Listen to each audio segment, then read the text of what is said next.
Hello friends, welcome to my YouTube channel GS exam solution. दोस्तों, आज के इस वीडियो में हम साइंस रिलेटेड क्वेश्चनों को देखेंगे जो बहुत ही इंपॉर्टेंट है आपके सभी एग्जामों के लिए। तो जो भी मेरे मित्र नए होंगे चैनल को सब्सक्राइब कर देंगे, और जो मेरे साथ जुड़े हुए हैं, वीडियो अच्छी लगी तो लाइक कर दीजिएगा, कमेंट जरूर करके बताइएगा आपको वीडियो कैसी लगी, और ज़्यादा से ज़्यादा शेयर करिएगा क्लास को। ठीक है, तो चलिए आज के क्वेश्चनों को देखेंगे दोस्तों। जैसा कि आप लोग स्क्रीन के सामने आपके सामने आ चुका है क्वेश्चन।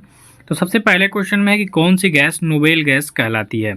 तो इन विकल्पों में से सही विकल्प का चयन करना है आपको, और अगर जो आपको पहले से उत्तर मालूम होगा तो आप कमेंट कर सकते हैं। ठीक है, तो कौन सी गैस को नोबेल गैस कहते हैं मित्रों? तो हीलियम गैस को नोबेल गैस के नाम से जाना जाता है। तो यहाँ विकल्प जो आपका ये होगा सही उत्तर होगा। ठीक है, चलिए दूसरे नंबर के क्वेश्चन को देखेंगे दोस्तों कि गोताखोरों के सांस लेने संबंधी क्रिया में उपयोग की जाने वाली गैस कौन है।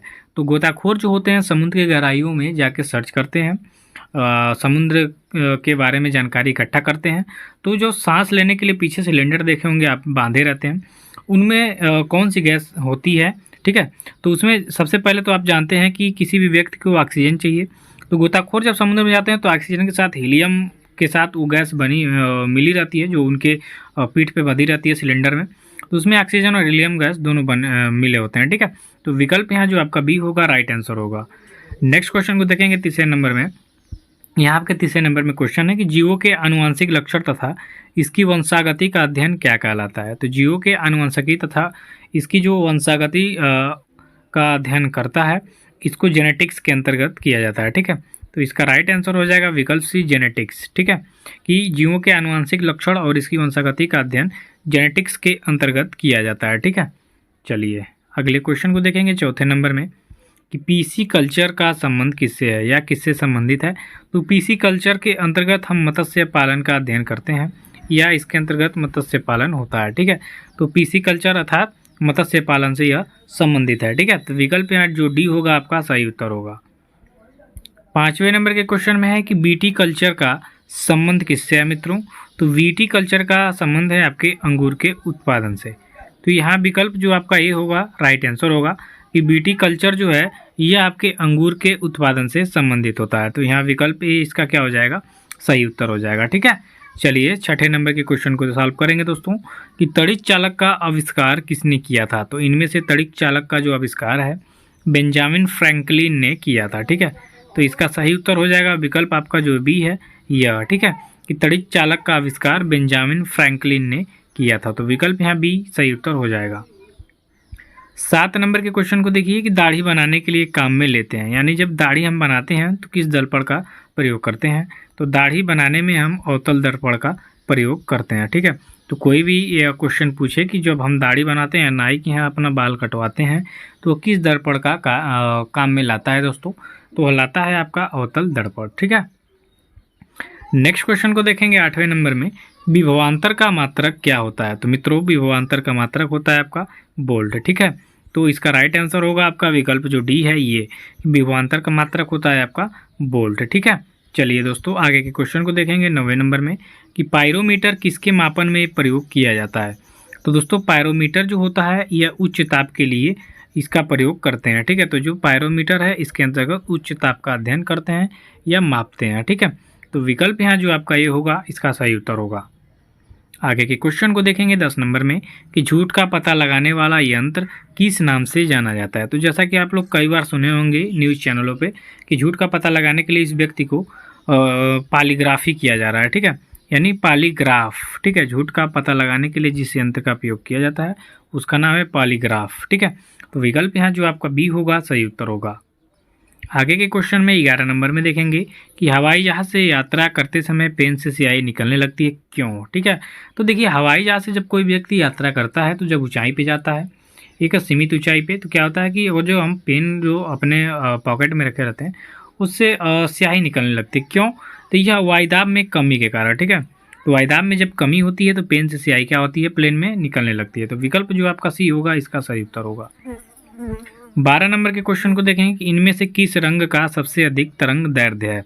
तो दोस्तों इनमें से किस रंग का सबसे अधिक तरंग दैर्ध्य है, तो है आपका लाल रंग। ठीक है, तो यहाँ विकल्प जो आपका डी होगा सही उत्तर होगा। देखिए एसएससी के कई सारे एग्जाम में क्वेश्चन आए हुए हैं, तो अगर जो एसएससी का कोई भी मित्र मेरा तैयारी कर रहा होगा तो उनके लिए बहुत ही इंपॉर्टेंट सीरीज है, इसको देख लीजिएगा। ठीक है, किसी वस्तु का प्रतिबिंब मनुष्य की आंख में कहाँ पर बनता है?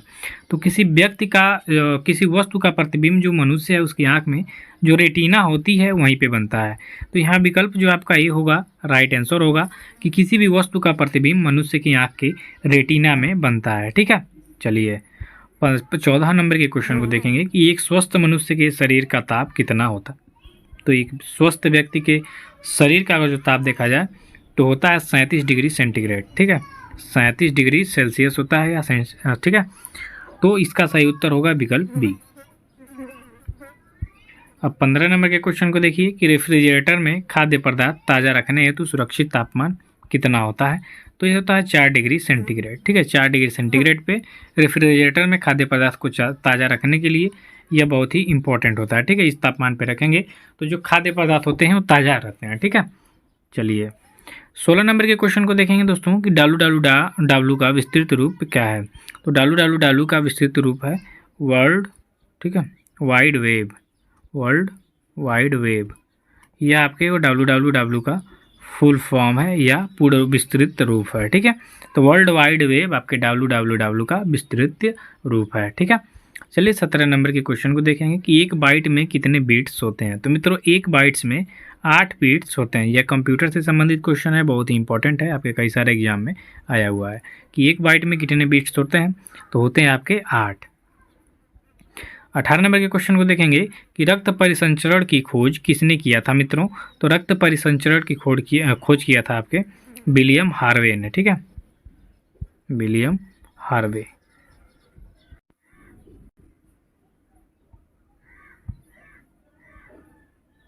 चलिए नेक्स्ट क्वेश्चन देखेंगे 19 नंबर को। जीवद्रव्य जो प्रोटोप्लाज्म के नाम से जाना जाता है, इस शब्द का प्रयोग सर्वप्रथम किसने किया था? तो प्रोटोप्लाज्म अर्थात जीवद्रव्य का प्रयोग सबसे पहले किया था आपके पुरकिंजे ने। ठीक है, यह इंपॉर्टेंट है दोस्तों, इसको ध्यान रखिएगा। पुरकिंजे ने सबसे पहले जीवद्रव्य का नाम दिया था, यानी प्रोटोप्लाज्म का नाम दिया था। तो इन विकल्पों में आपका जो सी विकल्प होगा इसका राइट आंसर होगा कि जीवद्रव्य अर्थात प्रोटोप्लाज्म जो है इस शब्द का सबसे पहले प्रयोग पुरकिंजे ने किया था।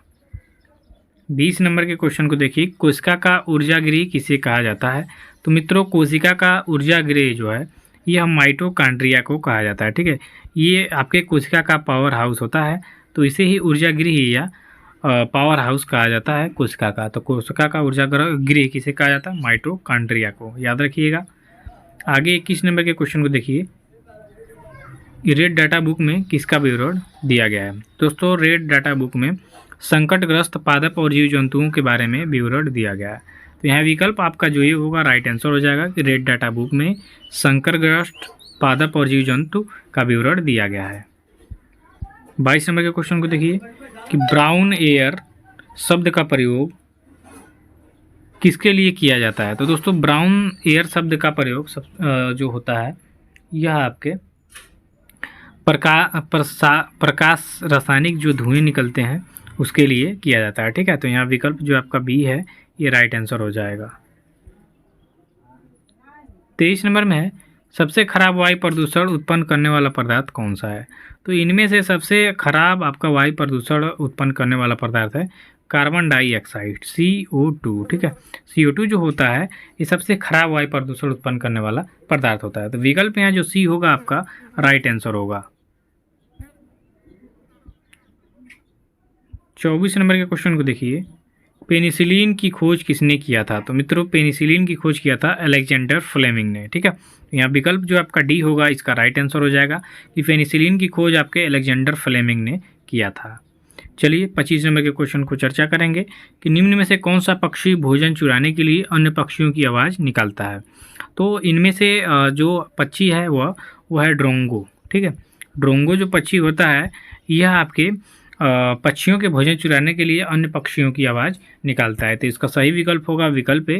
ठीक है, तो आज के वीडियो में बस इतना ही, मिलते हैं नेक्स्ट वीडियो में। कल 12 बजे आपको वीपीपी कांस्टेबल जो क्लास चल रही थी कंटिन्यू की जाएगी, सेट नंबर भी दिया जाएगा। तो कल दोपहर 12 बजे देखना ना भूलिएगा। धन्यवाद।